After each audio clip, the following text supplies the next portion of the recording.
Hello students, তালান্তার chemistry ক্লাসে আমি doctor অভিষেক ধর। আজকে জিওসিরই একটা পার্ট আমরা আলোচনা করব, সেটা হচ্ছে কার্বানায়ন। আগের জিওসি ক্লাসে আমরা কার্বোক্যাটায়ন নিয়ে একটা বেসিক আইডিয়া নিয়েছি। আজকের ক্লাসে আমার উদ্দেশ্য হচ্ছে কার্বানায়নের বেসিক ধারণাটা তৈরি করা।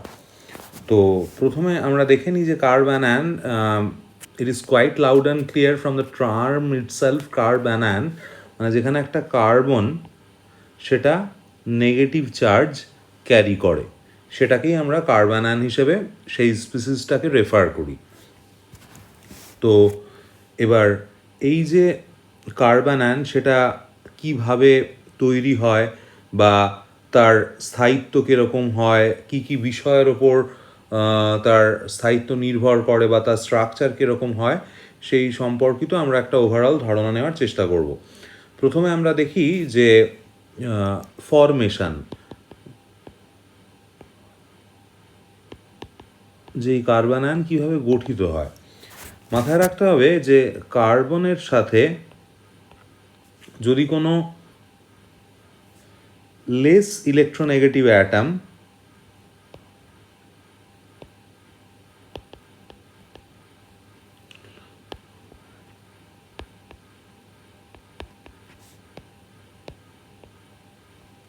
লেস ইলেকট্রোনেগেটিভ মানে কম তড়িৎ ঋণাত্মক, কার রেসপেক্টে না উইথ রেসপেক্ট টু কার্বন, সেটা যদি অ্যাটাচ থাকে কোনো একটা লেস ইলেকট্রোনেগেটিভ অ্যাটম একটা কার্বনের সঙ্গে, তখন যখন হেটারোলাইটিক বন্ড ব্রেকিং হয়, অসম বন্ধন বিয়োজন যখন হয়, তখন যেটা হবে এই বন্ডটা এদিকে শিফট করে, বন্ড পেয়ার অফ ইলেকট্রনটা কার্বনের দিকে করে কার্বানায়ন তৈরি হয়। তো এই যে কার্বানায়ন তৈরি, সেটা খুব কমন যে জায়গাটা সেটা হচ্ছে যে কার্বন হাইড্রোজেন বন্ড ব্রেকিং করে কার্বানায়ন তৈরি করা। সেটা কীরকম না, আমরা যদি সিম্পলেস্ট হাইড্রোকার্বন মিথেন ভাবি, সেখান থেকে আমি একটা সিএইচ বন্ডকে ব্রেক করলাম এবং এখান থেকে যে হাইড্রোজেনটা বেরোচ্ছে সেই হাইড্রোজেনটা প্রোটন হিসেবে বেরোচ্ছে, অর্থাৎ এইচ প্লাস হয়ে বেরোচ্ছে। যদি এইচটা প্লাস হয়ে বেরোয় তাহলে অবভিয়াসলি তার কারসপন্ডিং যে কার্বনটা সেটার মাথায় মাইনাস ডেভেলপ করবে। তার মানে এই কার্বনটার মাথায় মাইনাস ডেভেলপ করলো, কার্বন সেটা মাইনাস ক্যারি করছে, সেই জন্য এই স্পিসিসটা হচ্ছে কার্বানায়ন। এছাড়া আরও বিভিন্ন সোর্স থেকে কার্বানায়ন তৈরি হতে পারে, সেই সোর্সগুলো একটু দেখে নেওয়া যাক। যদিও ডিটেল মেকানিজম না করলে এই সংক্রান্ত পুরো আইডিয়াটা হয়তো তৈরি হবে না, বাট স্টিল একটা বেসিক আইডিয়া দেওয়া, কারণ আমরা খুব অল্প জিনিসই এখনও অবধি পড়েছি জেনারেল অর্গ্যানিক কেমিস্ট্রির, সেই জন্য পুরো ফরমেশনের যে জায়গাগুলো সেটা হয়তো সব জায়গার আন্ডারস্ট্যান্ডিংটা অতটা না এলেও একটা বেসিক আইডিয়া তৈরি হওয়া। তো প্রথমটা সেটা হচ্ছে যে অ্যালডিহাইড থেকে তৈরি হওয়ার একটা জায়গা থাকে কার্বানায়ন, সেটা কীরকম না CH3CHO। এই যে অ্যালডিহাইড গ্রুপটা, এর পাশের কার্বনটাকে বলা হয় আলফা কার্বন। এই আলফা কার্বনের হাইড্রোজেনগুলো অ্যাসিডিক হয়, মানে সহজে এইচ প্লাস বেরিয়ে যায় এখান থেকে। তো কীরকমভাবে বেরোয় না, এই CH3টাকে আমরা এইভাবে লিখলাম, এবার এটাকে একটা OH মাইনাস অর্থাৎ একটা বেস বা ক্ষার দিয়ে ট্রিটমেন্ট করা হচ্ছে, তাহলে এইচ প্লাসকে টেক আপ করবে, এই সিগমা বন্ডটা শিফট করে কার্বনের মাথায় এলো, তাহলে বন্ড শিফট করে কার্বনের মাথায় এসছে মানে CH2 মাইনাস CHO। এবার এটাও তার মানে কার্বানায়ন, এবং এই কার্বানায়নটা স্টেবল ডিউ টু রেজোনেন্স। আমরা আই এফেক্ট আর এফেক্টে কিছুটা রেজোনেন্স নিয়ে আইডিয়া হয়েছে, সেখান থেকে আমরা বুঝতে পারছি এটা রেজোনেন্স স্টেবিলাইজড এই কার্বানায়নটা। তো সেই জন্য যদি আলফা হাইড্রোজেন আছে এরকম কোনো অ্যালডিহাইডকে বেস দিয়ে ট্রিট করা হয় তাহলে আমরা কার্বন আয়ন পেতে পারি, যে কার্বন আয়নটা রেজোনেন্স স্টেবিলাইজড হয়।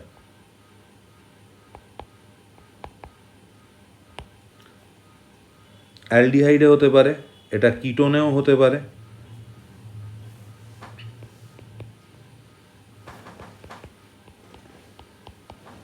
এরকম একটা কিটোন ভাবলাম, সেই কিটোনেও আলফা হাইড্রোজেন আছে, মানে কিটোনের ঠিক পাশের কার্বনটা হচ্ছে আলফা কার্বন, এই কার্বনটা আলফা কার্বন। সেই আলফা কার্বনের সঙ্গে সরাসরি যুক্ত হাইড্রোজেনগুলোকে আলফা হাইড্রোজেন বলা হয়। এখানে তার মানে দেখা যাচ্ছে 3টে আলফা হাইড্রোজেন আছে। এই আলফা হাইড্রোজেনগুলো অ্যাসিডিক হয়, মানে অ্যাসিডিক মানে সেটা H+ হয়ে বেরিয়ে যায়। অ্যাসিড কার সঙ্গে রিয়াকশান করে? বেসের সাথে। সেই জন্য OH- অর্থাৎ কোনো ক্ষার বা বেস দিলে এই হাইড্রোজেনটাকে এইভাবে টেক আপ করে, এই সিগমা বন্ডটাকে শিফট করে কার্বনের মাথায় এলো, তাহলে CH2- COR। তো এটাও রেজোনেন্স স্টেবিলাইজড হয় এই কার্বন আয়নটা।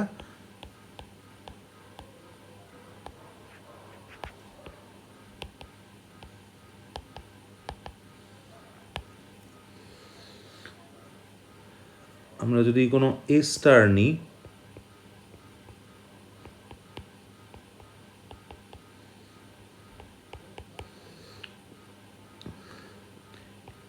তাতেও যদি আলফা হাইড্রোজেন থাকে, এই গ্রুপটা S* গ্রুপ, কোনো একটা ফাংশনাল গ্রুপের ঠিক পাশের কার্বনটাকে, সেটা যে কোনো ফাংশনাল গ্রুপ হতে পারে, তার ঠিক পাশের কার্বনটাকে আলফা কার্বন বলে। সেই আলফা কার্বনের সঙ্গে সরাসরি যুক্ত পরমাণুগুলোকে, হাইড্রোজেন অ্যাটামগুলোকে বলা হয় আলফা হাইড্রোজেন অ্যাটাম। এবং মাথায় রাখতে হবে এই আলফা হাইড্রোজেন অ্যাটামগুলো জেনারেলি অ্যাসিডিক হয়, মানে সেই হাইড্রোজেনগুলো H+ হয়ে বেরোয় এবং কারেসপন্ডিং কার্বনের মাথায় মাইনাস তৈরি করে কার্বন আয়ন তৈরি করে। তো এখানেও এই যে S*, এটা আগেরটা ছিল কিটোন, তার আগেরটা ছিল অ্যালডিহাইড। তো এখানেও S*টা একটা যদি বেস দিয়ে ট্রিটমেন্ট করা হয় তাহলে সেটাও রেজোনেন্স স্টেবিলাইজ, যদিও সেটা উইক রেজোনেন্স, বাট তাও সেটা স্টেবিলাইজড হয়। আবার কোনো অর্গ্যানোমেটালিক কম্পাউন্ড, সে ফর এক্সাম্পল আমি যদি ভাবি যে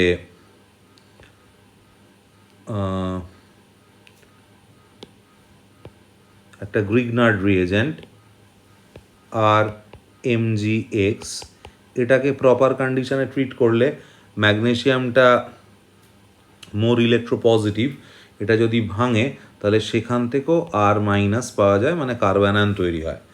তো এই বিভিন্ন রকম প্রসেসে কার্বন আয়ন তৈরি হতে পারে। এবার আমরা দেখি যে তার বেসিক স্ট্রাকচারটা কীরকম হয় কার্বন আয়নের। না, এখানে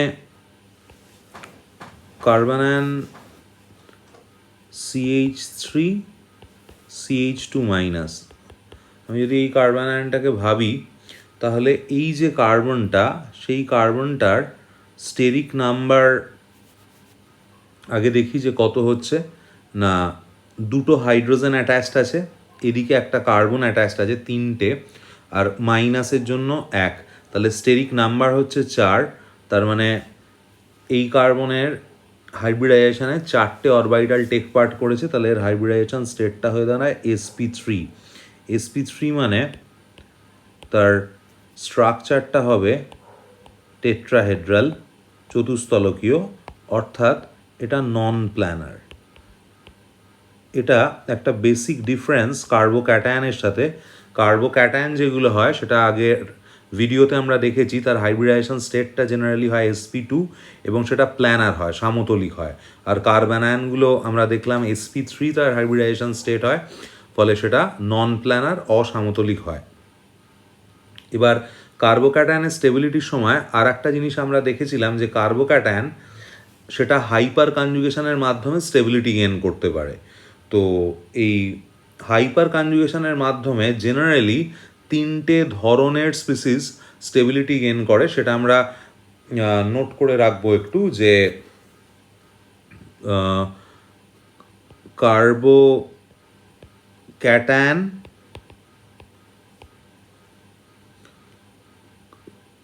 carbon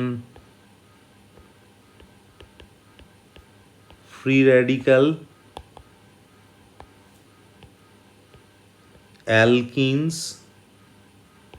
are generally stabilized by hyperconjugation.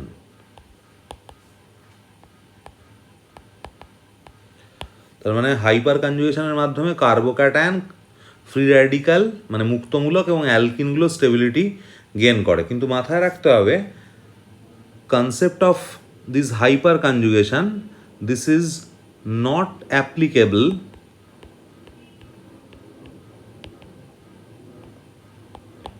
in case of carbanion. এই হাইপার কনজুগেশনের যে কনসেপ্টটা সেটা কার্বোক্যাটায়ন, কার্বন মুক্তমূলক, অ্যালকিন এগুলোর ক্ষেত্রে অ্যাপ্লাই করা যায়, কিন্তু কার্বানায়নের ক্ষেত্রে অ্যাপ্লাই করা যায় না। কেন যায় না সেটা একবার দেখে নিই। সেটা হচ্ছে যে যদি এই যে হাইড্রোজেনগুলো, এটা একটা কার্বানায়ন, তাতে 3টে হাইড্রোজেন রয়েছে, 3টে আলফা হাইড্রোজেন রয়েছে। এবার একটা মানে সিএইচ বন্ড মানে তাদের 2টো ইলেকট্রন রয়েছে, আবার এটাতেও ইলেকট্রন রিচ ইলেকট্রন রয়েছে। ক্লোজ পজিশানে এইখানে একটা ইলেকট্রন ডেন্সিটি নেগেটিভলি চার্জ, এখানে একটা ইলেকট্রন ডেন্সিটি আছে, ফলত তাদের মধ্যে একটা রিপালশান কাজ করবে।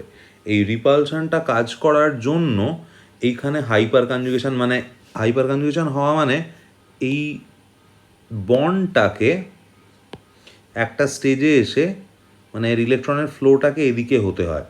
কিন্তু এই যে কার্বনের মাথায় যে নেগেটিভ ইলেকট্রন ক্লাউডটা রয়েছে সেটা ওই বন্ডটাকে ওদিকে আসতে দেয় না রিপালশানের কারণে। সেই কারণে কার্বানায়নে হাইপার কনজুগেশনটা হতে পারে না।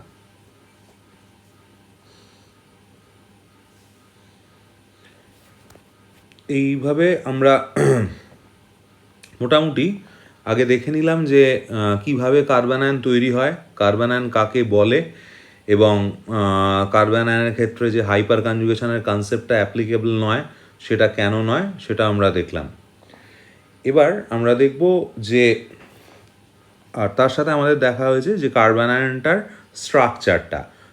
স্ট্রাকচারটা নন প্ল্যানার হয়, অসামতলিক হয়। এখন স্টেবিলিটি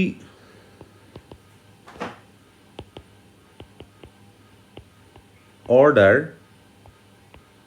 অফ কার্বানায়নগুলো স্থায়িত্বের ক্রম, এটা নিয়ে আমরা একটু ডিসকাস করব। সেটা করার আগে আমাদের যেটা মানে কার্বানায়নের স্টেবিলিটি দেখার আগে আমাদের যে ব্যাপারটা মাথায় রাখতে হবে সেটা হচ্ছে যে কার্বানায়নের নেচারটা।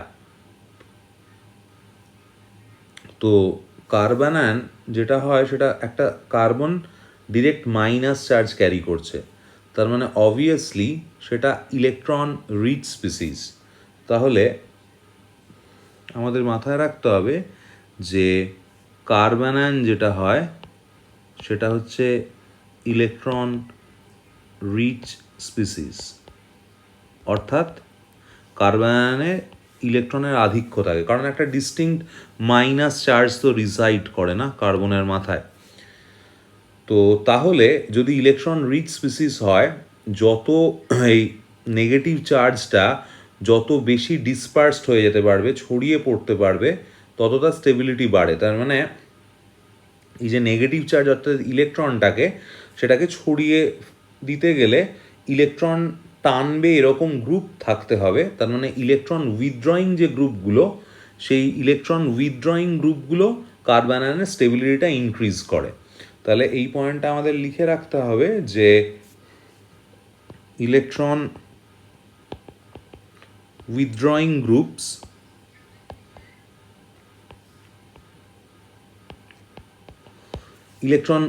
গ্রুপস কোনগুলো হয় মাথায় রাখতে হবে। সেটা চেনার একটা সহজ উপায় না, যে গ্রুপ গ্রুপগুলোতে at least one or more than one electronegative atom আছে। সাপোজ NO2, CHO, CN, যে কোনো হ্যালোজেন এটসেট্রা। স্টেবিলাইজ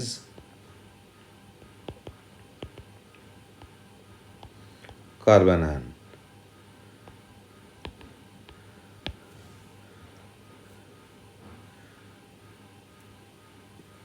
কারণ অতিরিক্ত যা ইলেকট্রন ছিল সেটাকে এই গ্রুপগুলো নিজেদের দিকে টেনে নেয়, ফলত এক্সেস ইলেকট্রনটা যদি ছড়িয়ে যায় তাহলে স্পিসিসটার মাইনাস চার্জের এক্সটেন্টটা কমে গিয়ে সেটা নিউট্রালাইজেশনের দিকে যায়, সেই জন্য তার স্টেবিলিটিটা বাড়ে। তাহলে অবভিয়াসলি যদি ইলেকট্রন ডোনেটিং গ্রুপ থাকে, যেটা ইলেকট্রন ডোনেট করছে, অলরেডি মাইনাস চার্জ কার্বনের মাথায় আছে মানে সেখানে ইলেকট্রন এক্সেস রয়েছে। আবার যদি কোনো গ্রুপ ইলেকট্রন ডোনেট করে তাহলে সেই নেগেটিভ চার্জের অ্যামাউন্টটা বাড়বে। যত চার্জের অ্যামাউন্ট বাড়ে, সেটা পজিটিভই হোক বা নেগেটিভই হোক, তত স্পিসিসটার স্টেবিলিটিটা কমতে থাকে।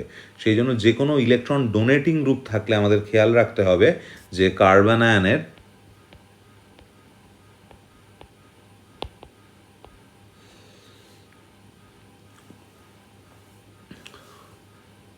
মানে ডিস্টেবিলাইজড হয় আর কি, ডিস্টেবিলাইজ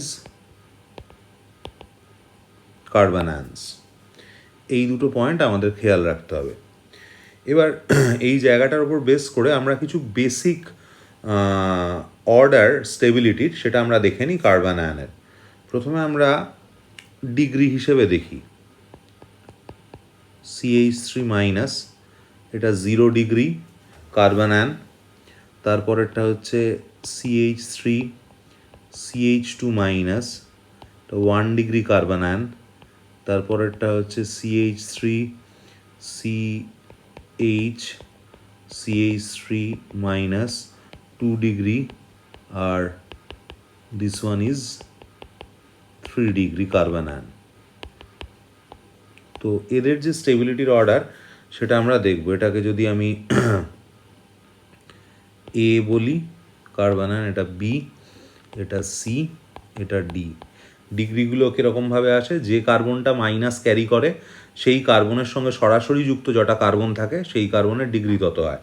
যেমন এই কার্বনটা মাইনাস ক্যারি করছে, তার সঙ্গে কোনো কার্বন অ্যাটাচ নেই, সেই জন্য 0 ডিগ্রি।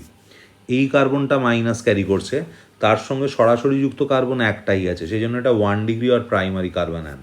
এই কার্বনটা মাইনাস ক্যারি করছে, তার সঙ্গে সরাসরি যুক্ত কার্বন দুটো, সেই জন্য ওটা 2 ডিগ্রি বা secondary carbon ion. In case of the D carbon ion, C- সাথে 3টে কার্বন সরাসরি যুক্ত, সেই জন্য ওটা 3 ডিগ্রি আর টারশিয়ারি কার্বন আয়ন। এবার যে কোনো অ্যালকিল গ্রুপের লাইক মিথাইল, এদের কি এফেক্ট আছে এটা আগেই আমরা ডিসকাস করেছি আগের ভিডিওগুলোয়, যে প্লাস আই এফেক্ট আছে। প্লাস আই এফেক্ট আছে মানে তারা ইলেকট্রন সিস্টেমে প্লাস করবে, ডোনেট করবে। তাহলে এই ইলেকট্রন ডোনেট করবে একটা মিথাইল গ্রুপ, এখানে 2টো মিথাইল গ্রুপ দিয়ে ইলেকট্রন ডোনেশন হবে, আর এখানে 3টে মিথাইল গ্রুপ দিয়ে ইলেকট্রন ডোনেশন হবে। এবার কার্বন আয়নের ক্ষেত্রে কার্বনটা ডিস্টিংক্ট নেগেটিভ চার্জ ক্যারি করছিল। এবার ইলেকট্রন যদি ডোনেটেড হয়, তার মানে নেগেটিভ চার্জের দিকে মিথাইল গ্রুপ থেকে ইলেকট্রন আসছে, তাহলে নেগেটিভ চার্জের এক্সটেন্টটা আরও এনহ্যান্সড হবে, আরও বাড়বে। যত চার্জের অ্যামাউন্ট বাড়ে তত স্টেবিলিটিটা কমে যায়। সেই জন্য যত প্লাস আই বা প্লাস আর আছে এরকম গ্রুপ অ্যাটাচ থাকবে কার্বন আয়নের সাথে, তার স্টেবিলিটি তত কমবে।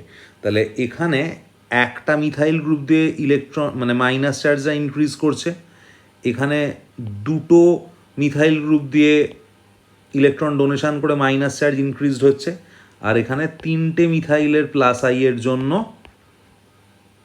মাইনাস চার্জের ইনক্রিমেন্ট হচ্ছে। আর এখানে কোনো আই এফেক্ট কাজ করছে না, কারণ এটার সঙ্গে কোনো অ্যালকিল গ্রুপ অ্যাটাচ নেই, নো প্লাস আই এফেক্ট। তাহলে যত প্লাস আই এফেক্টের অ্যামাউন্ট বাড়বে, এক্সটেন্ট বাড়বে, তত কার্বনের মাথায় নেগেটিভ চার্জের এক্সটেন্ট বাড়বে, তত বেশি স্টেবিলিটিটা কমে যাবে।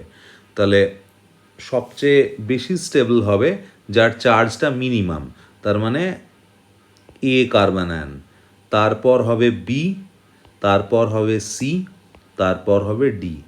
এই যে 0, 1, 2, 3 এই যে ডিগ্রি কার্বন আয়নগুলো স্টেবিলিটির অর্ডার, এটা কিন্তু কার্বোক্যাটায়নের ঠিক রিভার্স হয়, ঠিক উল্টো হয়। এটা একটা জায়গা গেল। আচ্ছা, এবার আরও দু ধরনের কার্বন আয়ন আমরা দেখে নিই। সেটা হচ্ছে একটা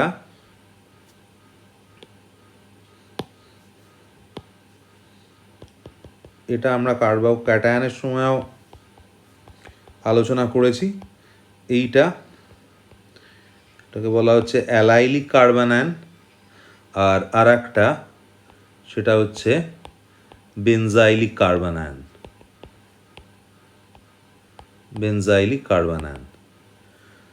তো অ্যালাইলিক কার্বন আয়ন সেটা এরমভাবে রেজোনেন্স স্টেবিলাইজড হচ্ছে, বেনজাইলিক কার্বন আয়নও রেজোনেন্স স্টেবিলাইজড হচ্ছে, কিন্তু দেখা যাচ্ছে এখানে যে রেজোনেন্সটা সেটা লঙ্গার রেজোনেন্স। তো রেজোনেন্সের এক্সটেন্ড যত বেশি হয় তত স্টেবিলিটি বাড়ে। তো এটা লঙ্গার রেজোনেন্সের জন্য বেনজাইলিক কার্বন আয়নের স্টেবিলিটিটা অ্যালাইলিক কার্বন আয়নের থেকে বেশি হয়। তাহলে ইন জেনারেল কার্বন আয়নের স্টেবিলিটির যে অর্ডারটা থাকে সেটা হচ্ছে বেনজাইলিকটা টপ করে, এটা ইন জেনারেল অর্ডার। তারপর আসে অ্যালাইলিক,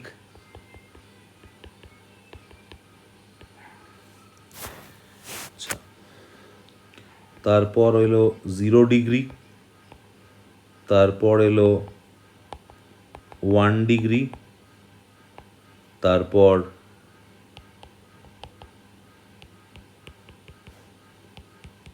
2 ডিগ্রি, তারপর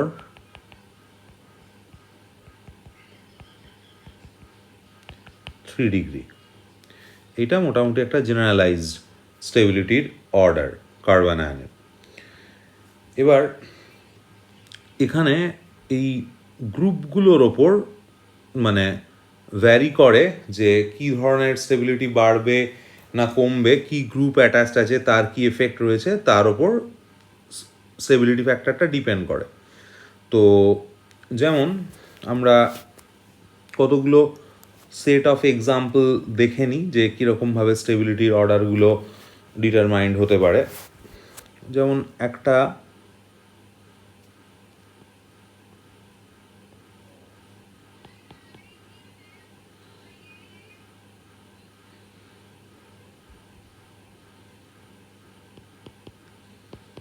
এই কার্বন আয়নটা দিল,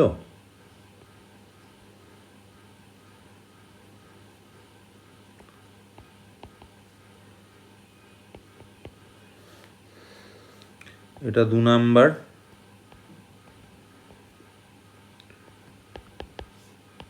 আর এটা 3 নাম্বার। এই 3টে কার্বন আয়নের স্টেবিলিটির অর্ডার। এখন এখানে সবকটা কার্বন আয়নই 1 ডিগ্রি। তো এবার যেটা দেখতে হচ্ছে যে এখানে এই যে সাইড গ্রুপটা রয়েছে মানে ফ্লোরিন যে হ্যালোজেনটা, তার এফেক্টটা আমি এখানে কনসিডার করব। তো ফ্লোরিন ইলেকট্রোনেগেটিভ গ্রুপ মানে তার -I এফেক্ট আছে। I effect depends on distance, যত ক্লোজে থাকবে I এফেক্ট তত বেশি হবে। তাহলে আমরা দেখতে পাচ্ছি 1 নাম্বার কম্পাউন্ডে মাইনাস চার্জের ক্লোজেস্ট পজিশানে রয়েছে ফ্লোরিন, সেই জন্য ওখানে যে -I কাজ করবে, যত ক্লোজে থাকবে তত তত I এফেক্টের অ্যামাউন্টটা বাড়ে। I effect is inversely proportional to distance. Distance যত কমবে I এফেক্ট তত বাড়বে, because it acts through space, কারণ এটা স্পেসের থ্রু দিয়ে কাজ করে। তাহলে ফ্লোরিনের ক্ষেত্রে স্ট্রংগেস্ট -I অপারেট করছে 1 নাম্বারের ফ্লোরিনের ক্ষেত্রে। এখানে ইন্টারমিডিয়েট ডিস্টেন্স বলে মডারেট -I, আর এখানে লংগেস্ট ডিস্টেন্স বলে উইকেস্ট -I। -I মানে উইথড্রয়িং এফেক্ট। উইথড্রয়িং এফেক্ট যত বেশি হবে তত কার্বন আয়নের স্টেবিলিটি বাড়ে। তাহলে মোস্ট স্টেবল কার্বন আয়ন হবে 1, তারপর হবে 2, তারপর হবে 3।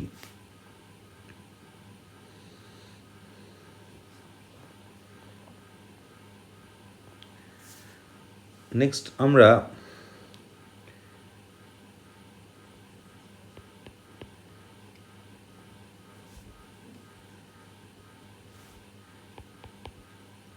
এই 1 নাম্বার,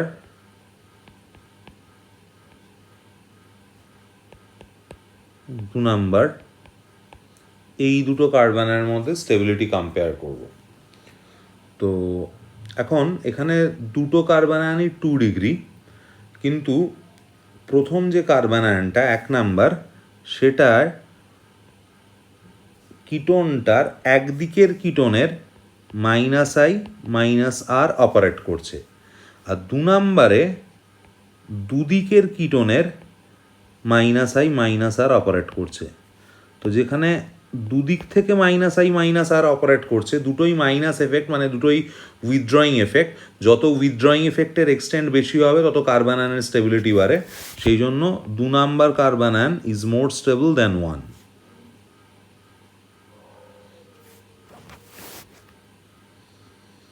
নেক্সট আমরা আর একটা এক্সাম্পল দেখি।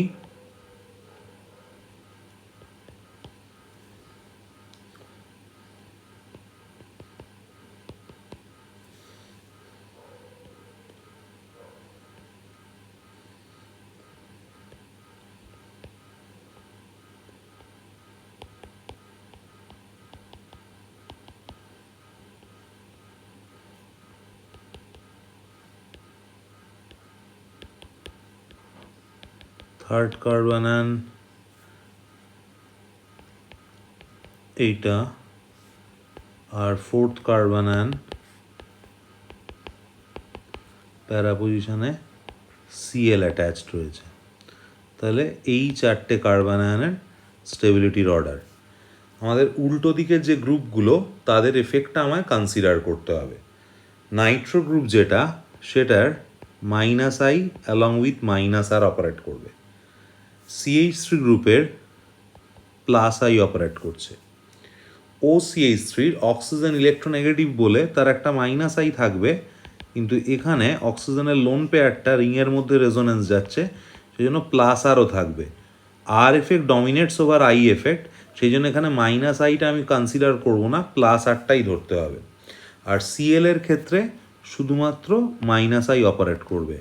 যত উইথড্রয়িং এফেক্ট বেশি হবে, ইলেকট্রন উইথড্রয়িং গ্রুপ মাথায় রাখতে হবে কার্বন আয়নকে স্টেবিলিটি দেয়। তার মানে যত মাইনাস এফেক্ট বেশি হবে তত স্টেবিলিটি বাড়বে কার্বন আয়নের। 1 নাম্বার কার্বন আয়নটায় -I -R নাইট্রো গ্রুপের দুটোই অপারেট করছে, সেই জন্য ওখানে ইলেকট্রন উইথড্রয়িং এফেক্ট ম্যাক্সিমাম, সেই জন্য 1 নাম্বার কার্বন আয়নের স্টেবিলিটি ম্যাক্সিমাম। আচ্ছা, তারপরে চলে আসবে ইলেকট্রন উইথড্রয়িং 2 নাম্বারে কিন্তু ইলেকট্রন ডোনেটিং এফেক্ট, যাতে কার্বন আয়নের স্টেবিলিটি কমছে। 3 নাম্বারেও ইলেকট্রন ডোনেটিং এফেক্ট, যাতে কার্বন আয়নের স্টেবিলিটিটা কমবে। 4-এ ইলেকট্রন উইথড্রয়িং এফেক্ট শুধু, কিন্তু সেটা শুধু -I, তার মানে সেটা ইলেকট্রন উইথড্রয়িং এফেক্ট, কিন্তু 1-এর রেসপেক্টে ইলেকট্রন উইথড্রয়িং এফেক্টের অ্যামাউন্টটা কম, কারণ 1-এ -I -R দুটো এফেক্টই কাজ করছিল নাইট্রো গ্রুপের। 4-এর ক্ষেত্রে শুধু ক্লোরিনের -I কাজ করবে, সেই জন্য 1-এর পর স্টেবিলিটি আসবে হচ্ছে 4-এর। এবার ইলেকট্রন ডোনেটিং গ্রুপ কার্বন আয়নের স্টেবিলিটি কমায়। 2 নাম্বারেও ইলেকট্রন ডোনেশন হচ্ছে +I এর থ্রু দিয়ে, আর 3 নাম্বারে ইলেকট্রন ডোনেশন হচ্ছে +R এর থ্রু দিয়ে। R effect dominates over I effect. R effect দিয়ে ইলেকট্রন ডোনেশনের এক্সটেন্টটা I এফেক্টের তুলনায় বেশি হয়, সেই জন্য 3 নাম্বার যে কম্পাউন্ড, সেখানে যে মাইনাস চার্জের এক্সটেন্টটা সেটা সবচেয়ে বেশি হয়ে যাবে, কারণ ওখানে ম্যাক্সিমাম ইলেকট্রন ডোনেশন হবে থ্রু রেজোনেন্স। যত মাইনাস চার্জের অ্যামাউন্ট বাড়বে তত স্টেবিলিটি কমবে, সেই জন্য 3-এরটা লোয়েস্ট স্টেবল হবে, আর সেকেন্ড লোয়েস্ট হবে 2-এরটা। এইটা হয়ে গেল এদের স্টেবিলিটির অর্ডার। নেক্সট আমরা আর একটা সেট কম্পেয়ার করে নিই, যে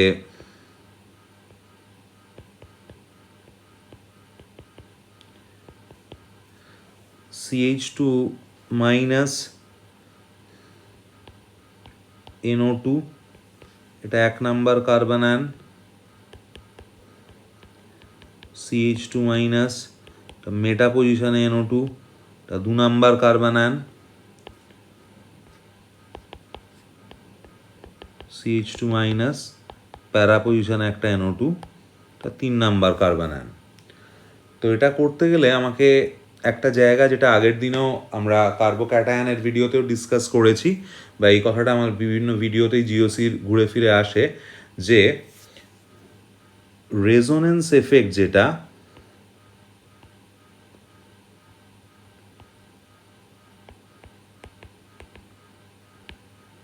সেটা শুধু অর্থ আর প্যারা পজিশনে অপারেট করে, মেটা পজিশনে রেজোনেন্স এফেক্ট অপারেট করে না। অর্থাৎ রেজোনেন্স এফেক্ট মানে আর এফেক্ট, সেটা প্লাস আরও হতে পারে, সেটা মাইনাস আরও হতে পারে, কিন্তু আই এফেক্টটা 3টে পজিশনেই কাজ করে, অর্থতেও করে, মেটাতেও করে, আর প্যারাতেও করে। এই বিষয়টা মাথায় রেখে আমাদের এই প্রবলেমটায় আসতে হবে। তাহলে প্রথম 1 নাম্বার যে কম্পাউন্ডটা আছে, সেখানে নাইট্রো গ্রুপের তো মাইনাস আই মাইনাস আর, এবার নাইট্রো গ্রুপটা রয়েছে অর্থ পজিশনে, ঠিক পাশের যে পজিশনটা CH2 যে কার্বনে অ্যাটাচ, তার পাশের কার্বনগুলো অর্থ, তার পাশেরগুলো হচ্ছে মেটা, আর তার পরেরটা হচ্ছে প্যারা। তাহলে অর্থ পজিশনে মাইনাস আরও কাজ করবে, মাইনাস আইও কাজ করবে, তাহলে এটা minus I along with minus R. 2 নাম্বারে ওটা মেটা পজিশনে আছে, তার মানে আর এফেক্ট অপারেট করবে না, কি কাজ করবে, অনলি মাইনাস আই। আর 3 নাম্বারে প্যারা পজিশনে, তো সেখানে মাইনাস আইও কাজ করবে, মাইনাস আরও কাজ করবে। এবার মাইনাস আর এফেক্ট বা প্লাস আর রেজোনেন্স এফেক্টের অ্যামাউন্ট বা এক্সটেন্টটা, it is independent of the পজিশনের ওপর ডিপেন্ড করে না। মানে অর্থ পজিশনেও যে পরিমাণে আর এফেক্ট কাজ করবে, প্যারা পজিশনেও সেই একই পরিমাণে আর এফেক্ট কাজ করবে। তার মানে এর মাইনাস আর এর অ্যামাউন্টটা দুটো ক্ষেত্রেই সমান, কিন্তু মাইনাস আইটা যত ক্লোজ থাকবে তত মাইনাস আই স্ট্রং হবে। তাহলে এইটা অর্থটা ক্লোজে আছে বলে এখানে স্ট্রং মাইনাস আই, আর এখানে দূরে আছে বলে প্যারাটা, এখানে মাইনাস আইটা হয়ে যাবে উইক মাইনাস আই। ঠিক আছে, তাহলে সবচেয়ে বেশি স্টেবল হবে কোনটা না, যেখানে মাইনাস আরও কাজ করছে আর স্ট্রং মাইনাস আই কাজ করছে, কারণ ইলেকট্রন উইথড্রয়িং এফেক্ট দিয়েই কার্বন আয়ন স্টেবিলাইজড হয়। তাহলে একেরটা মোস্ট স্টেবল হলো। আচ্ছা, 2এরটা লোয়েস্ট স্টেবল হবে, কারণ ওখানে মাইনাস আর এফেক্টটা কাজ করছে না, শুধু মাইনাস আই দিয়ে স্টেবিলাইজড হচ্ছে। তাহলে 2এরটা লোয়েস্ট স্টেবল হবে, আর ইন বিটুইন হবে হচ্ছে 3এরটা। এইটা হয়ে গেল স্টেবিলিটির অর্ডার। নেক্সট আর একটা সেট আমরা কম্পেয়ার করে নিই। এই প্রসঙ্গে আমার বলা যে আমাদের যে তালান্তা ইনস্টিটিউটটা আমরা ফর্ম করেছি, সেখানে এই যে ছোট ছোট ভিডিও আমরা দিচ্ছি 4টে সাবজেক্টেই, তো এইগুলো একটা বার্ডস আই ভিউ, আমরা কী ধরনের পড়ানো হয়, কীভাবে কনসেপ্ট ডেভেলপ করা হয়, সেই জায়গাগুলোর একটা বার্ডস আই ভিউ দেওয়া, এবং যাতে ওভারঅল সাবজেক্টের একটা আন্ডারস্ট্যান্ডিং তৈরি হয়। কিন্তু বিসাইডস এর পরেও যেটা পড়ে থাকে, সেটা হচ্ছে যে এই কনসেপ্টগুলোর প্রপার প্র্যাকটিসিং, এবং সেই প্র্যাকটিসগুলো করতে গেলে তার রিসোর্সটা ঠিক হওয়া প্রচণ্ড জরুরি। অর্থাৎ মানে যে ধরনের কোয়েশ্চেন এখন আসে, সেই ধরনের কোয়েশ্চেন প্যাটার্ন প্র্যাকটিস করা প্রপার স্টাডি মেটেরিয়াল থেকে, এবং স্টাডি মেটেরিয়ালে যে ইনফরমেশানগুলো সেগুলো ক্রিস্প এবং টু দ্য পয়েন্ট এবং এরারলেস, এই হওয়াগুলো খুব জরুরি। সেই জন্য আমরা এই 4টে সাবজেক্টেরই এই proper study material, DPP daily practice problem set, এগুলো থ্রু দিয়ে আমরা এই কনসেপ্টগুলোকে ডেভেলপ করানোর চেষ্টা করি, এবং তার থ্রু দিয়ে আমাদের যারা স্টুডেন্টরা করছে তারা অনেকেই যথেষ্ট ভালো রেজাল্ট করেছে, তাদের কনসেপ্ট তৈরি হচ্ছে। তো আমরা আশা করব যে তোমরাও আমাদের সঙ্গে যুক্ত হয়ে আমাদের এই জার্নিতে জয়েন করে তোমাদের যে অভীষ্ট লক্ষ্য, একটা ভালো সরকারি কলেজে ইঞ্জিনিয়ারিং বা মেডিকেল অ্যাডমিশান নেওয়া সেটার করতে পারবে। তার জন্য এই গাইডেন্সের সাথে সাথে প্রপার প্র্যাকটিসিং দরকার। এবং আর একটা খুব ইম্পর্ট্যান্ট, যেটা না হলে আমরা আমাদের পজিশানটা কোন জায়গায় আছি সেটা অ্যাসেস করতে পারবো না, সেটা হচ্ছে প্রপার স্ট্যান্ডার্ড কোয়েশ্চেনে, নিউ প্যাটার্নের কোয়েশ্চেনে মক টেস্ট দেওয়া।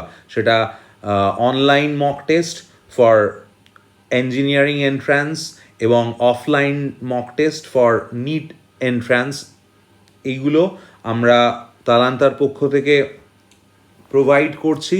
আমাদের সাথে যারা থাকছে, যারা জয়েন করেছে, তারা উপকৃত হচ্ছে, আগামী দিনেও হবে। তোমাদেরকেও অনেককেই আমরা পাবো এই পথ চলায়, এটা আশা করব। এবং এই আমাদের এই ভিডিওগুলো, তার সাথে আমাদের স্টাডি মেটেরিয়াল, আমাদের এক্সাম প্যাকেজ, 4টে সাবজেক্টেই, কারণ একটা সাবজেক্ট দিয়ে একটা, যদি আমাকে ইঞ্জিনিয়ারিংয়ে একটা ভালো র্যাঙ্ক পেতে হয়, একটা ভালো কলেজ পেতে হয়, তাহলে আমাকে 3টে সাবজেক্টেই ইকুয়ালি ভালো করতে হবে, ফিজিক্স, কেমিস্ট্রি, ম্যাথমেটিক্স।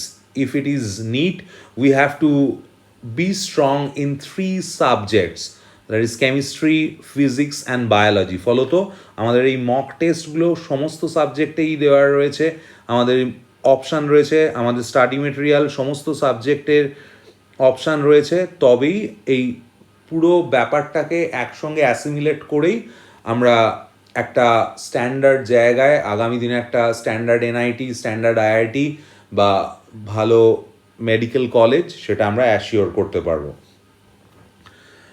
বেশ, এই হচ্ছে আমাদের তো আমাদের ক্যারিকুলামটা একটা ছোট করে বললাম। তো এবার চলে আসি আজকের যে ডিসকাশনটা চলছিল, এই 3টে সেট, মানে 3টে কার্বন আয়নের স্টেবিলিটি আমরা দেখলাম। এরপরে আর একটা সেট নিয়ে আমরা ডিসকাস করব, সেটা হচ্ছে যে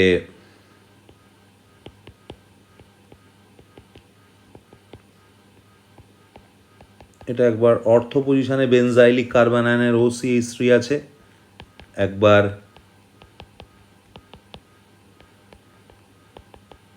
মেটা পজিশনে থাকছে, আর একবার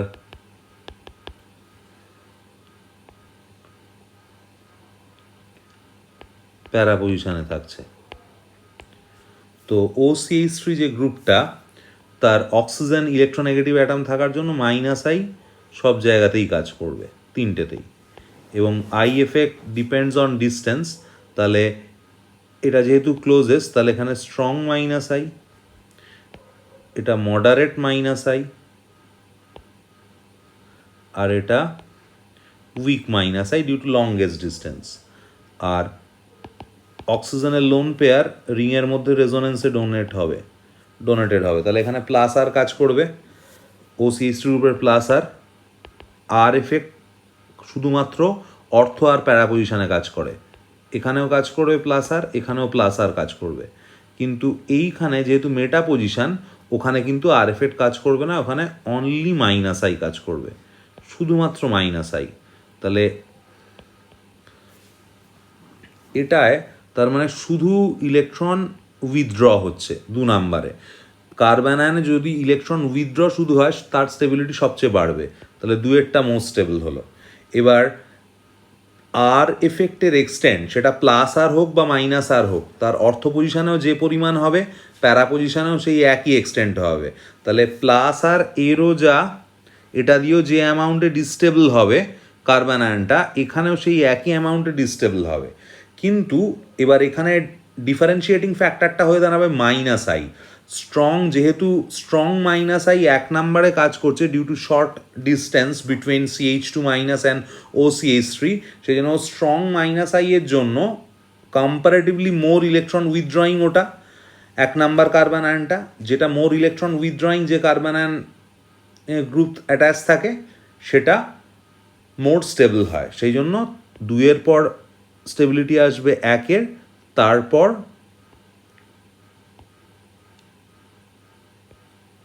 3-এর।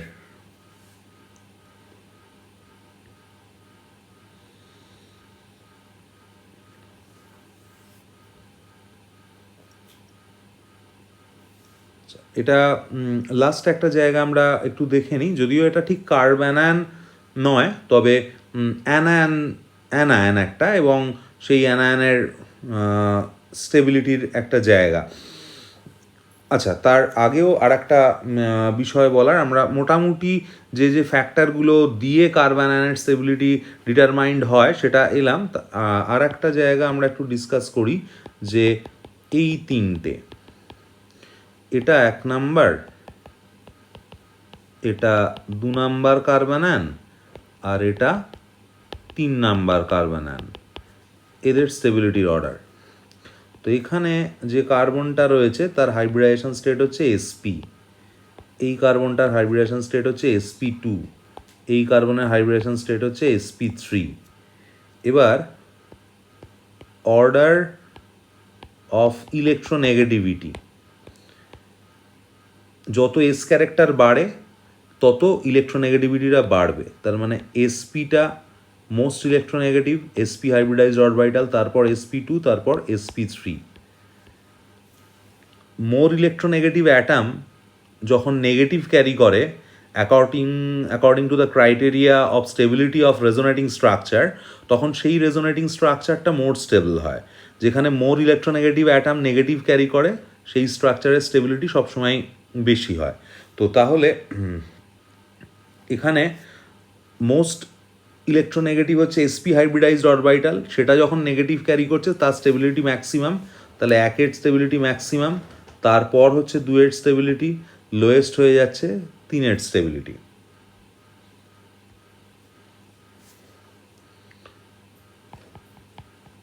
আর একটা জিনিস, এটা আমরা পরে একটা ক্লাসে করাবো, আলোচনা করব যখন ডিটেল। আপাতত জাস্ট জিনিসটার সঙ্গে চোখে সেট করে রাখা, কারণ এটা জিওসির আর একটা অ্যারোমেটিসিটি পার্ট, সেটা এখনও আমাদের ক্লাস করানো হয়নি, কিন্তু বেসিক জায়গাটা আমি একবার বলে রাখছি। সেটা হচ্ছে যে এই তিনটে কার্বন সাপোজ দিল যে এদের স্টেবিলিটির অর্ডার, এটার এটার এবং এটার। তো এটা হচ্ছে অ্যারোমেটিসিটি রিলেটেড প্রবলেম, এটা আমরা পরে ডিটেল পড়বো। আগে শুধুমাত্র জাস্ট জিনিসটা বলে দেওয়া, এই যে কার্বন আয়নটা সেটা অ্যারোমেটিক কার্বন আয়ন, সেটা highly stable, highly stable aromatic carbon ion. এটা নন অ্যারোমেটিক, কখন অ্যারোমেটিক কখন নন অ্যারোমেটিক বা কখন অ্যান্টি অ্যারোমেটিক হয় সেটা আমরা পরের ভিডিওয়ে ডিসকাস করব। Highly unstable anti aromatic. তাহলে এদের স্টেবিলিটির অর্ডারটা, এটা যদি 1 নাম্বার হয়, এটা যদি 2 হয়, এটা যদি 3 হয়, তাহলে 1-এরটা মোস্ট স্টেবল, তারপর 2, তারপর 3। তো ইন জেনারেল যে স্টেবিলিটির অর্ডারটা আমরা যদি ভাবি, তাহলে ইন জেনারেল একটা ওয়াইড রেঞ্জ অফ স্পেকট্রাম যদি নিই আমরা স্টেবিলিটির অর্ডার, তাহলে stability order of carbon ion বলে আমরা আর একবার লিখে রাখতে পারি যে aromatic carbon ion, aromatic carbon ion সেটা এক্সেপশনালি হাইলি স্টেবল হয়, অ্যারোমেটিক কার্বন আয়ন।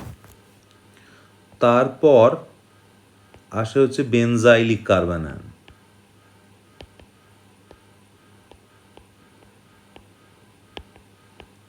তারপর আসে হচ্ছে অ্যালাইলিক কার্বন আয়ন,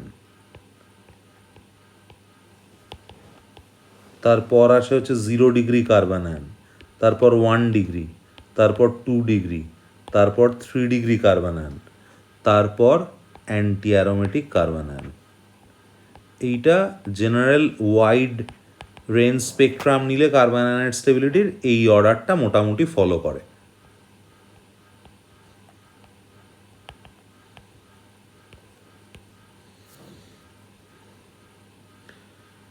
আমরা দুটো কোয়েশ্চেন একটু দেখে নিই, যে এটা যদিও কার্বন আয়ন না কিন্তু অ্যানায়ন বটে, যে দুটো অ্যানায়নের স্টেবিলিটির অর্ডার আর কি, দুটো সেটের। একটা আমায় দিল CF3O মাইনাস, আর একটা দিল CCl3O মাইনাস। কার্বানায়ন বলছিলাম, কার্বনের মাথায় মাইনাস আছে মানে সেটা ইলেকট্রন রিচ স্পিসিস। এখানে অক্সিজেনের মাথায় মাইনাস আছে, তাহলে অবভিয়াসলি এটাও electron rich species. Electron rich স্পিসিসের সাথে যত electron strong electron withdrawing group attach থাকবে তত তার স্টেবিলিটি বাড়বে। ফ্লোরিন এবং ক্লোরিন দুটোই ইলেকট্রোনেগেটিভ বলে দুটোই মাইনাস আই দেখাবে, দুটোই ইলেকট্রন উইথড্রয়িং। কিন্তু যেহেতু fluorine is more electronegative than chlorine, সেই জন্য CF3 stronger minus I show করবে, আর এটা স্ট্রং মাইনাস আই। যত মাইনাস আই বাড়বে, ইলেকট্রন উইথড্রয়িং এফেক্ট যত বাড়বে, তত কার্বন আয়নের স্টেবিলিটি বাড়বে। সেই জন্য 1 ইজ মোর স্টেবল দ্যান 2। আর একটা সেট আমরা কম্পেয়ার করি।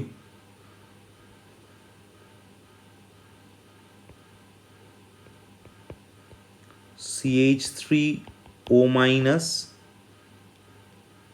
যদি 3 নাম্বার কার্বন আয়ন দিই, আর একটা হচ্ছে SiH3O মাইনাস, এটা 4 নাম্বার অ্যানায়ন।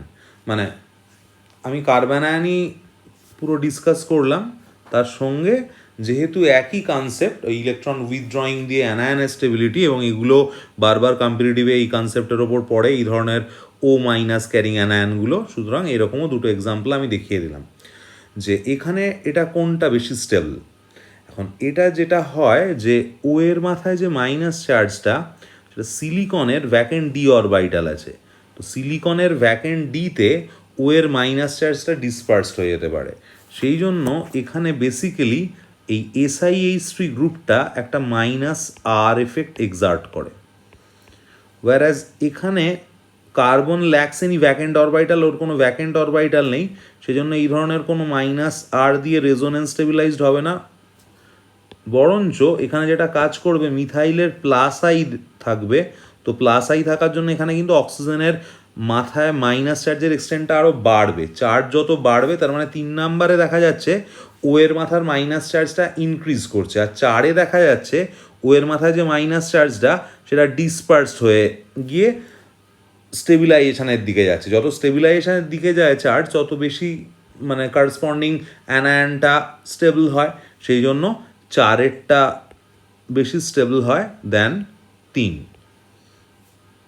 তো এই হচ্ছে মোটামুটি কার্বন আয়ন এবং অক্সিজেন ক্যারিং অ্যানায়ন দুটো সেটের এক্সাম্পল দেখালাম, তাদের স্টেবিলিটির অর্ডারগুলো।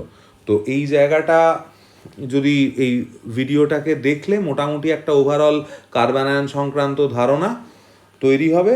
এবার এইগুলোকে ঠিকভাবে পরীক্ষায় ইমপ্লাই করা, তার জন্য কিন্তু সঠিক স্টাডি মেটেরিয়াল থেকে প্র্যাকটিস করা, সঠিক ডিপিপি থেকে প্র্যাকটিস করা, এবং প্রপার স্ট্যান্ডার্ড প্ল্যাটফর্মে মক টেস্ট দেওয়া, এটা খুব জরুরি এই পড়ার সাথে সাথে, কনসেপ্ট বিল্ড করার সাথে সাথে, যেটা আমাদের ইনস্টিটিউট তালান্তা থেকে আমরা প্রোভাইড করছি। তোমরা দেখতে থাকো আমাদের চ্যানেল, সাবস্ক্রাইব করো, আরও আগামী দিনে আরও ভালো ভিডিও পাবে। আমাদের এই চ্যানেলটার মূল উদ্দেশ্যই হচ্ছে বেসিক থেকে তৈরি করা, বাংলা ভাষায় আমরা সায়েন্সকে যেন ছুঁতে পারি, যেন দেখতে পারি, এবং শুধুমাত্র ইনফরমেশান গ্যাদার করা নয়, সেই ইনফরমেশানগুলোর প্রপার অ্যাপ্লিকেশান, এবং সেটা তখনই হওয়া সম্ভব যদি আমাদের ফান্ডামেন্টালটা একটা পিকচারিস্কিউ আইডিয়া থাকে, একটা ছবির মতো রেখাচিত্র আমাদের চোখের সামনে থাকে। তো সেই ছবিটা তুলে ধরার জন্যই আমাদের এই চ্যানেল, আমাদের এই প্রচেষ্টা।